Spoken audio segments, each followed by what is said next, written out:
Hello friends, welcome to my YouTube channel. আমার YouTube চ্যানেলে তোমাদের সকলকে স্বাগতম। আজকে আমরা যে বিষয়টি নিয়ে আলোচনা করতে চলেছি সেটা হচ্ছে যে আজকে যে এখনই হয়ে গেল ডাব্লিউবির এসআইয়ের যে প্রিলিমিনারি এক্সাম, তার সঠিক অ্যান্সার কি। প্রথমে আমরা এই পার্টে একদম জিএসের প্রতিটা কোয়েশ্চেন একদম রিসার্চ করে অ্যান্সার কি বার করেছি। তোমরা অবশ্যই ভিডিওটি লাস্ট পর্যন্ত দেখো, ঠিক আছে? চলো বেশি আর টাইম ওয়েস্ট না করে আমরা ঝটপট দেখে নিই যে আজকের প্রথম কোয়েশ্চেনটা কী রয়েছে। দেখো, আজকের প্রথম কোয়েশ্চেনটা রয়েছে, কোন দিনটি ওয়ার্ল্ড হেলথ হিসাবে বিখ্যাত?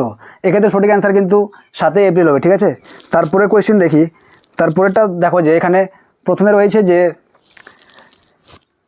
নিচের কোনটি ভারতের একটি কেন্দ্রশাসিত অঞ্চল নয়? দেখো, নাগাল্যান্ড তো এক্ষেত্রে সঠিক অ্যান্সার। পুডুচেরি, দাদরানগর হাভেলি এবং লাক্ষাদ্বীপ এই সবগুলাই হচ্ছে কিন্তু কেন্দ্রশাসিত অঞ্চল বা ইউটি অঞ্চল, ঠিক আছে? এক্ষেত্রে নাগাল্যান্ড হচ্ছে সঠিক অ্যান্সার, ঠিক আছে? তারপরেরটা দেখো,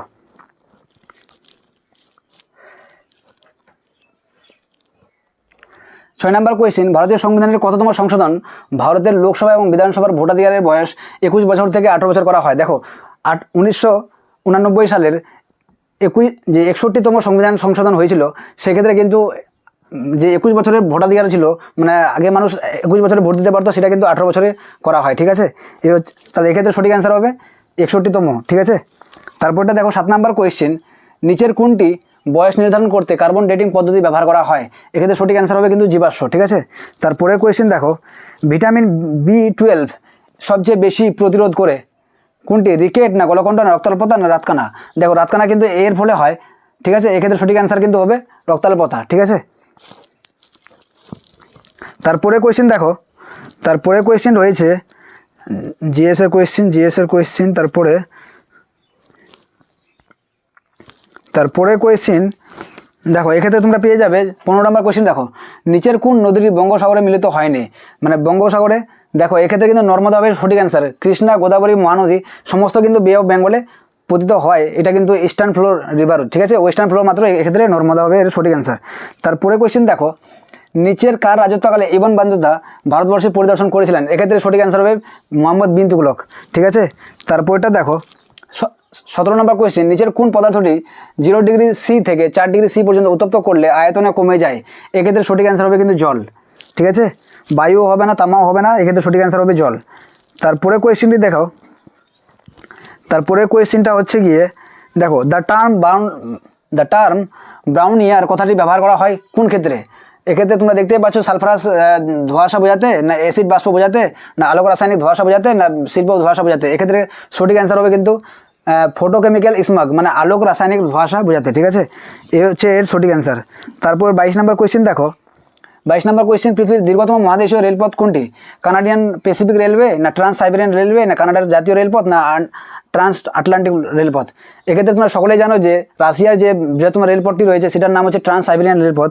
সেটা হচ্ছে পৃথিবীর দীর্ঘতম রেলপথ, ঠিক আছে? তারপরে কোয়েশ্চেন দেখো, ভারতের প্রথম সংবাদপত্র প্রকাশের পিছনে কার অবদান রয়েছে?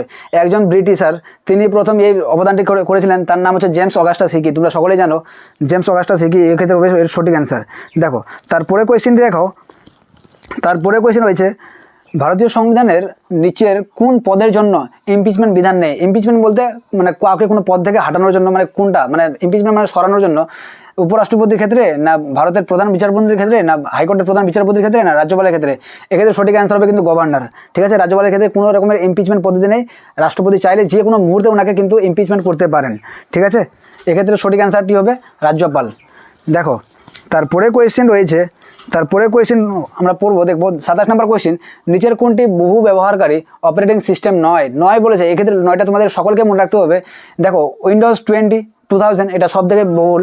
তারপর উইন্ডোজ XP, এটাও একদম ব্যবহার করা হয়। ইউনিক্সও মোটামুটি আজকাল ব্যবহার করা হয় বিভিন্ন ক্ষেত্রে। কিন্তু MS DOS আগে 2007-এর আগে বা 2008-এর আগে কিন্তু প্রচণ্ড পরিমাণে ব্যবহার করা হতো। কিন্তু বর্তমানে যেহেতু বলেছে, এই ক্ষেত্রে বর্তমানে কিন্তু এটা ব্যবহার অতটা হয় না, ঠিক আছে? তাহলে ডি হবে এর সঠিক অ্যান্সার, MS DOS। তারপরে কোয়েশ্চেনটি দেখো, তারপরে কোয়েশ্চেন দেখো, হুইচ না ইংরেজিটা, নিচের কোনটি উষ্ণতম গ্রহ? দেখো, উষ্ণতম গ্রহ বলতে যেটা পৃথিবীর না বা সূর্যের কাছে থাকবে সেটা হবে এর সবচেয়ে উষ্ণতম গ্রহ। এক্ষেত্রে বুধ বলেছে, না মঙ্গল, না শুক্র, না শনি? উষ্ণতম গ্রহ হবে এক্ষেত্রে বুধ, যেহেতু মানে সূর্যের কাছে রয়েছে। ভেনাস হবে এর সঠিক অ্যান্সার। তারপরটা দেখো, 29 নম্বর, রাসায়নিক। তারপরে কোয়েশ্চেন দেখো, ব্যবসায়িকভাবে সোডিয়াম বাইকার্বনেট যে নামে পরিচিত তা হলো কি সোডা ভস্ম, না খাবার সোডা, না কাপড় কাচার সোডা, না ব্লিচিং পাউডার? দেখো তোমরা সকলেই জানো সেটা কিন্তু বেকিং সোডা বা খাবার সোডা নামে পরিচিত, ঠিক আছে। তারপরে কোয়েশ্চেনটি দেখো, একদম সহজ কোয়েশ্চেন, দেখো ইকোনমিক্স থেকে দিয়েছে। অনেকে তোমরা জিজ্ঞেস করেছো না ইকোনমিক্স থেকে পড়তে হয় না, দেখো ভাই ডাইরেক্ট দিয়ে দিয়েছে। বাল অ্যান্ড বিয়ার শব্দটি ব্যবহৃত হয় ইনকাম মানে যে স্টক এক্সচেঞ্জ রয়েছে না, সেক্ষেত্রে কিন্তু ব্যবহার করা হয়, ঠিক আছে। আরবিআই এটি মানে মোটামুটি ব্যবহার করে থাকে আর কি। তারপরে কোয়েশ্চেন দেখো, তার নালন্দা বিশ্ববিদ্যালয়ের সাথে, দেখো 33 নম্বর কোয়েশ্চেন, নালন্দা বিশ্ববিদ্যালয়ের সাথে সম্পর্কিত কে, মানে কাকে বলে, মানে কে নালন্দা বিশ্ববিদ্যালয়ের সঙ্গে সম্পর্কিত ছিলেন?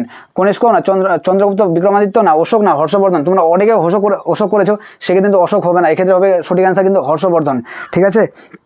তারপরে কোয়েশ্চেনটি দেখো, তারপরেরটি রয়েছে 36 নম্বর কোয়েশ্চেন।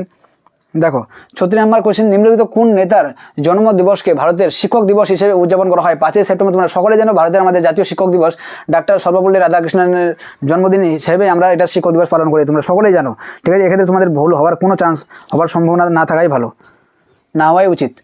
তারপরে কোয়েশ্চেনটি দেখো 38 নাম্বার, ইউনেস্কো নিচের কোন পুরস্কারটি তাদের প্রদান করে যারা জীবনে বিজ্ঞানের ভূমিকাকে জন্মমুখী করার প্রচেষ্টা করেন? অপশান এ রয়েছে কালিদাস সম্মান, না বুইকার সম্মান, না এক্সেস, না কলিঙ্গ পুরস্কার? এক্ষেত্রে সঠিক আনসার হবে কিন্তু কলিঙ্গ যে পুরস্কারটা রয়েছে সেটা কিন্তু ইউনেস্কো নিয়েছিল, ঠিক আছে। তারপরে কোয়েশ্চেন দেখো, কে পাকিস্তান নামটি উদ্ভাবন করেছিলেন? চৌধুরী রহমত আলী খান। এক্ষেত্রে কিন্তু মোহাম্মদ আলী জিন্নাহ, অনেকে তোমরা করেছো, সেক্ষেত্রে কিন্তু মোহাম্মদ আলী জিন্নাহ কিন্তু হবে না, এক্ষেত্রে চৌধুরী রহমত আলী তিনি প্রথম পাকিস্তান শব্দটি ব্যবহার করেছিলেন, ঠিক আছে। তারপরে কোয়েশ্চেনটি দেখো, তারপরে কোয়েশ্চেন রয়েছে আমাদের, দেখবো 43 নম্বর কোয়েশ্চেন। দেখো পৃথিবীর বায়ুমণ্ডলে সবচেয়ে বেশি পরিমাণে যে পদার্থটি পাওয়া যায় সেটার নাম হচ্ছে কিন্তু নাইট্রোজেন। 77.08% নাইট্রোজেন পাওয়া যায়, তারপরে কিন্তু অক্সিজেন পাওয়া যায়, ঠিক আছে, 20.9। এই হচ্ছে এর সঠিক অ্যান্সার, নাইট্রোজেন হবে এক্ষেত্রে সঠিক অ্যান্সার। তারপরে কোয়েশ্চেনটি দেখো, তারপরে কোয়েশ্চেন রয়েছে, কোনো বস্তুর পৃথিবীর কেন্দ্রে ওজন কত হবে? দেখো পৃথিবীর যে কোনো যতই ভারী বস্তু নিয়ে যাওয়া হোক কেন্দ্রে, মানে কেন্দ্রের মধ্যে কোরে আর কি, পৃথিবীর কোরে মানে মাটির নিচে যেটা কোর, সেক্ষেত্রে কিন্তু সকল বস্তুর ওজন কিন্তু 0 হবে, এক্ষেত্রে 0 হচ্ছে এর সঠিক অ্যান্সার। তারপরে কোয়েশ্চেন দেখো 49 নম্বর কোয়েশ্চেন, নিচের কোন রাসায়নিকটি ফটোগ্রাফির জন্য প্রয়োজনীয়? মানে ফটোগ্রাফির জন্য কোন রাসায়নিকটি এক্ষেত্রে ব্যবহার করা হয়? এক্ষেত্রে ব্যবহার করা হয় সিলভার ব্রোমাইড। তোমরা সকলে জানো সিলভার ব্রোমাইড কিন্তু ফটোকেমিক্যাল ক্ষেত্রে কিন্তু ফটোগ্রাফির ক্ষেত্রে কিন্তু ব্যবহার করা হয়, ঠিক আছে। তারপরে কোয়েশ্চেনটি দেখো, তারপরে কোয়েশ্চেনটি রয়েছে একদম খুবই গুরুত্বপূর্ণ কোয়েশ্চেন, হয়তো তোমরা সকলেই পেরেছিলে। নিচের কোন নদীটি ভারতের এলাকা থেকে উৎপন্ন হয়নি? দেখো মহানদী কিন্তু হয়েছে উড়িষ্যার, এরাবতীও হয়েছে, চন্দ্রভাগা হয়েছে, ব্রহ্মপুত্র এমন একটা নদী যেটা তিব্বত থেকে উৎপত্তি হয়েছে, ঠিক আছে, তিব্বত হবে এক্ষেত্রে কিন্তু এর সঠিক অ্যান্সার। মানে এক্ষেত্রে হয়নি বলেছে, কিন্তু হয়নি কথাটা বলেছে কিন্তু নয় কথাটা বলেছে, সেই জন্য এক্ষেত্রে কোয়েশ্চেনটা যত্ন সহকারে পড়বে তোমরা। নয় বলেছে যেহেতু, সেক্ষেত্রে কিন্তু হবে ব্রহ্মপুত্র এর সঠিক অ্যান্সার, যেটা তিব্বত থেকে হয়েছে। পোমোলজি খুবই একটা সহজ কোয়েশ্চেন, ভূগোলের একটা কোয়েশ্চেন। পোমোলজি হলো কিসের সংক্রান্ত বিজ্ঞান? মানে ফল চাষের ক্ষেত্রে পোমোলজি কথাটা ব্যবহার হয়, মানে কোনো বাগানের চাষ বা ফলের চাষ, সেক্ষেত্রে পোমোলজি কথাটি ব্যবহার করা হয়। দেখো বায়ুতে শব্দের গতিবেগ কত? দেখো বায়ুতে শব্দের গতিবেগ স্বাভাবিক অবস্থায় রয়েছে। দেখো এখানে অপশান দেওয়া আছে 3320, না 320, না 30, না 332। এক্ষেত্রে অনেকে 320 করেছো, 332 মিনিট পার সেকেন্ডে হচ্ছে এর সঠিক অ্যান্সার, ঠিক আছে। তারপরে কোয়েশ্চেনটি দেখো, তারপরে কোয়েশ্চেনটি রয়েছে, দেখো তারপরে কোয়েশ্চেন আমরা যদি দেখি, সব ম্যাথের কোয়েশ্চেন, এটা পরে আমরা করে দেবো। দেখো তারপরে কোয়েশ্চেন 60 নম্বর কোয়েশ্চেন, তোমরা দেখো নিচের কোনটি আকবরের রাজত্বকালে সরকারি ভাষা ছিল? মানে আকবর তোমরা সকলে জানো মুঘল সাম্রাজ্যের একজন বিখ্যাত একজন রাজা ছিলেন, তার যে রাজত্বকালে সেক্ষেত্রে কিন্তু আরবিও ছিল না, যদিও তিনি মুসলিম শাসক ছিলেন। না আরবি হবে না তুর্কি হবে, এক্ষেত্রে ফার্সি হবে তার মানে প্রধান ভাষা ছিল, ফার্সি হবে এক্ষেত্রে সঠিক অ্যান্সার। তোমরা অনেকে উর্দু করেছো, কেউ তুর্কি করেছো, কিন্তু হবে না, এক্ষেত্রে কিন্তু ফার্সি হবে এর সঠিক অ্যান্সার, ঠিক আছে। আকবর কিন্তু ফার্সিতে অনেক মাহির ছিলেন, মানে জ্ঞানী ছিলেন। তারপরে কোয়েশ্চেনটি দেখো, তারপরে কোয়েশ্চেন, অনেকে তোমরা বিভিন্ন নিউজ পেপারে শুনেছো যে ইউনাইটেড নেশনের সদর দপ্তর কোথায়? ইউএসএতে রয়েছে, তোমরা সকলে জানো। ইউএসএ এখানে 4টা শহর দিয়েছে, ওয়াশিংটন ডিসি কোনোদিনও না, কারণ যেটা তো মানে রাজধানী শহর। প্যারিস হবে না, প্যারিস তো হচ্ছে ফ্রান্সের রাজধানী। জেনেভা হবে না, জেনেভা হচ্ছে WTO সংস্থা। এক্ষেত্রে নিউ ইয়র্ক, আমেরিকার নিউ ইয়র্কে হয়েছে ইউএনের যে সদর দপ্তর, সেক্ষেত্রে কিন্তু অবস্থিত, ঠিক আছে। নিউ ইয়র্ক হবে এক্ষেত্রে সঠিক অ্যান্সার। তারপরেরটা দেখো, নিচের কোন যন্ত্রটি উচ্চ তাপমাত্রা, এক্ষেত্রে উচ্চ তাপমাত্রার কথা বলেছে ভাই, তাপমাত্রা শুধু বলে না, তাপমাত্রা বললে কিন্তু আমরা থার্মোমিটার করতাম, সে তো উচ্চ তাপমাত্রা বলেছে, সেই জন্য এটা পাইরোমিটার হবে এর সঠিক অ্যান্সার। ঠিক আছে, উচ্চ তাপমাত্রা যখনই বলবে তখন পাইরোমিটার তোমরা করবে, এক্ষেত্রে পাইরোমিটার হচ্ছে এর সঠিক অ্যান্সার। তারপরে কোয়েশ্চেনটি দেখো, ভারত ও শ্রীলঙ্কার মাঝে যে স্থলভূমি নিচের কোনটি দ্বারা সংযুক্ত? দেখো বেরিং প্রণালী হবে না, বেরিং প্রণালী তোমরা সকলে জানো জাপানের উপরে, আমেরিকা এবং আলাস্কার মাঝখানে রয়েছে। বাস প্রণালী হবে না, মালাক্কা প্রণালী কোথায় আছে তোমরা সকলে জানো, মালয়েশিয়া এবং ইন্দোনেশিয়ার মাঝখানে রয়েছে। এক্ষেত্রে সঠিক অ্যান্সার হবে কি পার্ক স্ট্রিট বা পার্ক প্রণালী। এক্ষেত্রে কোনো রকমের ভুল হওয়ার কোনো কারণ নেই, যে রামেশ্বরম সেতু রয়েছে তামিলনাড়ুতে, সেখানে রয়েছে। ঠিক আছে, তারপরে কোয়েশ্চেন দেখো, কোয়েশ্চেন নাম্বার 70, অপারেশন সিন্দুর তোমরা সকলে জানো নিউজ পেপারে ছিল যে পাকিস্তান আমাদের উপর অ্যাটাক করেছিল ইন্ডিয়াতে, ওর পরিবর্তে কিন্তু ইন্ডিয়া কিন্তু থামে থাকেনি, অপারেশন সিন্দুর চালিয়েছিল। যে শুরু হওয়ার সময় নিম্নলিখিত কোন ব্যক্তি ইউএনের সেক্রেটারি জেনারেল ছিলেন? এক্ষেত্রে সঠিক অ্যান্সার কিন্তু হবে অ্যান্টোনিও গুটেরেস। অ্যান্টোনিও গুটেরেসের সময় কিন্তু আমরা ভারতের যে সরকার সেক্ষেত্রে কিন্তু অপারেশন সিন্দুর চালিয়েছিল। ঠিক আছে, পাকিস্তানের বিরুদ্ধে। কোন দেশ দেয়নি এক্ষেত্রে বলেছে জেনারেল কে ছিল। যাই হোক, ব্যাপার একটা, কোন দেশ আমেরিকাকে স্ট্যাচু অফ লিবার্টি উপহার করেছিলেন? কোন দেশ? এক্ষেত্রে সঠিক অ্যান্সার হবে কিন্তু ফ্রান্স। ফ্রান্স কিন্তু আমেরিকাকে বা ইউএসএকে স্ট্যাচু অফ লিবার্টি পরবর্তী সময়ে উপহার দিয়েছিলেন।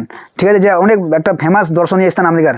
ঠিক আছে, তারপরে কোয়েশ্চেন দেখো, তারপরে কোয়েশ্চেন রয়েছে 74 নম্বর কোয়েশ্চেন, নিচের কোনটি বিশ্বের প্রাচীনতম রাজধানী শহর? এটা তোমরা সকলে জানো, এই হিস্ট্রির একটা খুবই ফেমাস বা প্রতিটা পরীক্ষায় মোটামুটি জিজ্ঞেস করার মতো কোয়েশ্চেন। এক্ষেত্রে সঠিক অ্যান্সার হবে কিন্তু দামাস্কাস।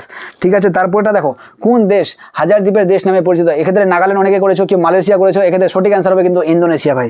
ঠিক আছে, যারা যারা নাগাল্যান্ড করেছো, নেদারল্যান্ড করেছো বা মালয়েশিয়া করেছো তারা কিন্তু ভুল করেছো। ঠিক আছে, তারপরে কোয়েশ্চেনটা দেখো, তারপরে কোয়েশ্চেন দেখো, গ্র্যামি পুরস্কার কিসের সঙ্গে সম্পর্কযুক্ত? দেখো গ্র্যামি পুরস্কার এক্ষেত্রে খেলাধুলা অপশন রয়েছে, সাহিত্যমূলক কাজ রয়েছে, গান রয়েছে না মিউজিক রয়েছে, বিজ্ঞান রয়েছে। জ্ঞানী পুরস্কার কিন্তু মিউজিক রয়েছে বা গান রয়েছে, তার সঙ্গে রিলেটেড বা সম্পর্কিত। ঠিক আছে, 1939 সালে পরাজিত করে সুভাষচন্দ্র বোস কংগ্রেসের সভাপতি হয়েছিলেন কার? দেখো সুভাষচন্দ্র বোস 1939 সালে যে ভোট লড়েছিলেন আইএনসির চেয়ারম্যান হওয়ার জন্য, সেক্ষেত্রে কিন্তু পট্টবি সীতারামাইয়া ছিল, মানে গান্ধীজি বাপুজির তরফ থেকে, এবং কংগ্রেসের তরফ থেকে কে লড়েছিলেন? সুভাষচন্দ্র বসু। বাপুজির তরফ থেকে তিনি পট্টবি সীতারামাইয়া দাঁড়ানোর পরেও কিন্তু তিনি একটা বিশাল মার্জিনে হেরেছিলেন, এবং সুভাষচন্দ্র বসু আমাদের বাংলার নেতাজি, উনি কিন্তু প্রচণ্ড বহুমতে কিন্তু মানে জিতেছিলেন আর কি। তারপরের কোয়েশ্চেনটি দেখো, তারপরেরটা রয়েছে একটা ইন্টারেস্টিং কোয়েশ্চেন, লোহিত রক্তকণিকা গঠিত হয়, জীবনবিজ্ঞানের বায়োলজির একটা কোয়েশ্চেন। দেখো অস্থিমজ্জায় না যকৃতে না হৃদযন্ত্রে না লসিকা গ্রন্থিতে? এক্ষেত্রে সঠিক আনসার কিন্তু তোমরা সকলে জানো যে বোন মেরুতে বা অস্থিমজ্জায় এর লোহিত রক্তকণিকার সৃষ্টি হয়। ঠিক আছে, এক্ষেত্রে দ্বিমত হবার কোনো ব্যাপার নেই বা নো কনফিউজিং। তারপরটা দেখো, মহাত্মা গান্ধী সম্পাদক ছিলেন। এখানে দেখো মহাত্মা গান্ধী এখানে 4-5টা নিউজ কাটিংয়ের নাম দিয়েছেন বা নিউজ পেপারের নাম দিয়েছেন। এক্ষেত্রে দেখো মডার্ন রিভিউ দিয়েছেন, ন্যাশনাল হেরাল্ড দিয়েছেন, না ইয়াং ইন্ডিয়া না সেমিনার? এক্ষেত্রে সঠিক আনসার কিন্তু ইয়াং ইন্ডিয়ার কিন্তু তিনি সম্পাদক ছিলেন। ঠিক আছে, তারপরে দেখো, তারপরে কোয়েশ্চেন দেখো, নিচের কোনটি ভারতের একটি গভীর জলের সফল আবহাওয়ার উপযোগী সমুদ্র বন্দর? মানে এই কথাটা এটাই অর্থ যে মানে প্রতিটা আবহাওয়াতে প্রতিটা পরিবেশেই যে বন্দরটা মানে ইন্ডিয়াতে বিশেষ করে ফেমাস, সেটা বন্দরের নাম কি নাম চাওয়া হয়েছে। এক্ষেত্রে সঠিক অ্যান্সার কিন্তু বিশাখাপত্তনম হবে। ঠিক আছে, উড়িষ্যার বিশাখাপত্তনম হচ্ছে এক্ষেত্রে এর সঠিক অ্যান্সার, গভীর জলের মানে সমুদ্র বন্দর আর কি। ঠিক আছে, দেখো তারপরে কোয়েশ্চেনটি দেখো, তারপরে কোয়েশ্চেন রয়েছে সর্বপ্রথম ভারতীয়। ঠিক আছে, দেখো তারপরে কোয়েশ্চেন, সর্বপ্রথম কোন ভারতীয় মহিলা মিস ওয়ার্ল্ড পুরস্কার পেয়েছিলেন? দেখো এক্ষেত্রে কিন্তু তোমরা অনেকে ঐশ্বর্য রায় করবে, কেউ হয়তো লারা দত্ত করবে, কেউ সুস্মিতা সেন করবে। এক্ষেত্রে কিন্তু সুস্মিতা সেন হবে না, না ঐশ্বর্য রায় হবে, না লারা দত্ত হবে। এক্ষেত্রে একটা নাম হয়তো তোমরা সকলেই জানো, ওনার নাম হচ্ছে রীতা ফারিয়া, তিনি প্রথম মিস ওয়ার্ল্ড পুরস্কার পেয়েছিলেন। ঠিক আছে, তারপরে দেখো, যে সমস্ত অম্লত্বে যে পদার্থটি সর্বাধিক থাকে সেটার নাম কি? এক্ষেত্রে ক্লোরিন বলেছে, হাইড্রোজেন বলেছে, অক্সিজেন বলেছে, না সালফার বলেছে? তোমরা যারা যারা জানো অবশ্যই কমেন্ট করে জানাবে আমাদেরকে। এক্ষেত্রে সঠিক অ্যান্সার কিন্তু হাইড্রোজেন হবে ভাই। ঠিক আছে, তারপরে কোয়েশ্চেন দেখো, তারপরে কোয়েশ্চেনটি রয়েছে খুবই একটা গুরুত্বপূর্ণ কোয়েশ্চেন। দেখো 92 কোয়েশ্চেন রয়েছে যে ভারতের প্রথম মুখ্য ইলেকশন কমিশন বা first election commission of India কে ছিলেন? বাংলারই একজন ছেলে, আইএস অফিসার, ওনার নাম হচ্ছে সুকুমার সেন। ঠিক আছে, এক্ষেত্রে তোমরা রাষ্ট্রবিজ্ঞান থেকে একদম সরাসরি কোয়েশ্চেন করা হয়েছে, হয়তো তোমরা বেশিরভাগ জনই পেরেছিলে। তারপরে কোয়েশ্চেন দেখো, রাজ্যসভার চেয়ারম্যান গঠিত হয় কার দ্বারা? এক্ষেত্রে বলেছে সঠিক অ্যান্সার হবে কিন্তু রাষ্ট্রপতি দ্বারা মনোনীত হন। ঠিক আছে, তারপরে কোয়েশ্চেন দেখো, তারপরে কোয়েশ্চেন রয়েছে দেখো তারপরে কোয়েশ্চেন, ভারতের সাহসিকতার সর্বোচ্চ পুরস্কার কাকে দেওয়া হয়, মানে কোনটি আর কি, বীর চক্র না পরমবীর চক্র না পরম বিশিষ্ট সেবা পদক না কীর্তি সেবা পদক? এক্ষেত্রে সঠিক অ্যান্সার কিন্তু পরম বীর চক্র হবে, ঠিক আছে, নাম্বার বি হচ্ছে এর সঠিক অ্যান্সার। তারপরে কোয়েশ্চেন 97 কোয়েশ্চেন, গঠন প্রক্রিয়া অনুযায়ী নিচের কোন শিলা আদিতম, মানে সব থেকে পুরাতন শিলা কোনটা? দেখো পৃথিবী সৃষ্টির সময় কিন্তু আগ্নেয় শিলা প্রথম হয়, তারপরে ওটা তারপরে হয় পাললিক শিলা, তারপরে কিন্তু ওটা পাললিক শিলা ভেঙে টুকরো টুকরো হয়ে আবার রূপান্তরিত হয়। এক্ষেত্রে সঠিক অ্যান্সার কিন্তু হবে আমাদের আগ্নেয় শিলা। এটা সরাসরি ভূগোলের কোয়েশ্চেন, রক্স থেকে দেওয়া হয়েছে। তারপরে দেখো, স্বচ্ছ আকাশ নীল দেখায় কার কারণে? স্বচ্ছ আকাশ যে নীল দেখায়, আমাদের আকাশ যে নীল দেখায়, নীল প্রকৃতি হয় কিসের দ্বারা? আলোর বিক্ষেপের দ্বারা, আলোর প্রতিসরণের দ্বারা, আলোর প্রতিফলনের দ্বারা, আলোর বিচ্ছুরণের দ্বারা। এক্ষেত্রে সঠিক অ্যান্সার কিন্তু আলোর বিক্ষেপ বা স্ক্যাটারিং অফ লাইটের কারণে হয় কিন্তু। মানে এটা কে দিয়েছিলেন তোমরা আমাদের সকলকে জানাবে, বাংলারই একজন সায়েন্টিস্ট সিবি রমনের নাম তোমরা হয়তো সকলেই জানো। ওনার কনসেপ্ট থেকে কিন্তু এই কনসেপ্টের জন্য কিন্তু পরবর্তী সময় তিনি কিন্তু আবার নোবেল পেয়েছিলেন। দেখো তারপরে কোয়েশ্চেন দেখো, জিএসের লাস্ট কোয়েশ্চেন দেখো, সন্তোষ ট্রফি যে খেলার সঙ্গে সম্পর্কিত তা হলো কি? Football, badminton, cricket, tennis. এটা তোমরা সকলেই জানো, সন্তোষ ট্রফি কিন্তু ফুটবলের সঙ্গে জড়িত, ঠিক আছে। সো যারা যারা মনে হচ্ছে যে তোমাদের একটু হলেও উপকৃত হয়েছে, এবং পরের ভিডিওটি আমরা ম্যাথ আর রিজনিংয়ের জন্য নিয়ে আসবো। সো তোমরা আমাদের সঙ্গে আমাদের ভিডিওটি লাস্ট পর্যন্ত দেখো, এবং তোমাদের থ্যাংকস। মানে ম্যাথ এবং রিজনিং পার্টি দেখার জন্য আমাদের তোমরা অবশ্যই কমেন্ট করে জানাও। আমরা জাস্ট কিছুক্ষণের মধ্যে আমাদের কাজ চলছে, ম্যাথ এবং রিজনিং আমরা সলভ করে নিয়ে আসলে তোমাদের সম্মুখে নিয়ে চলে আসবো। So thanks for watching this video, have a nice day. ঠিক এরকমই ইন্টারেস্টিং ভিডিও নিয়ে আমি আসবো, আবারও আসবো, নিশ্চয়ই আসবো। তোমরা সকলে ভালো থেকো, পাশে থেকো, হ্যাভ এ নাইস ডে।